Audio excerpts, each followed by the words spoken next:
I was serving in Berlin from June of '59 to November of 1963. I worked in food service. I was a cook. I was single when I came over, and then I got married to a German national while I was here the first time. Initially, I was with the 287 MP, lived in a barrack. Then when I got married in 1960, then lived in the community in West Berlin with my former wife family. I really didn't want to go overseas. And back when I got ordered that I was going to be going overseas, I panicked because I wanted to stay in the state. So one of the guys in my unit said, where you going? I said, I don't know. It's some number. He said, what's the number? I said, APO 742. He said, you going to Berlin? He said, you're going to love it there. It's great. And he turned out he was right. Being with the 287 MP company, even though that I was support staff, I did participate in a lot of that activity.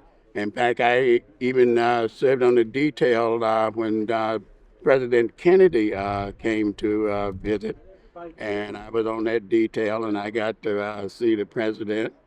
And then also a special occasion that happened unknown to me. We one day they said they wanted some food service people, some cooks, to do a special preparation. And they said we're expecting a very important guest, but they didn't tell us who it was. And so we got up that morning, and then so we did do the preparation.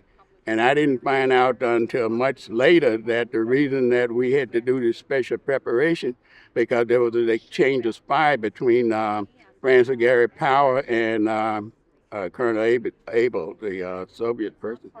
So I was a little part of history without knowing I was a part of history. And yeah, so that was one special occasion that I enjoyed.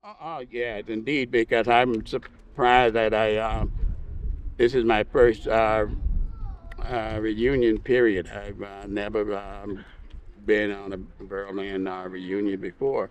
And since I've been here, I met a couple of people. The officer in charge of the 287, well, one of the officers of the 287 MP company was, at the time he was a lieutenant Pike, but later on became a colonel. And then one of the MPs guys that I met and knew during my time in Berlin. So really two familiar faces I've, found since I've been here.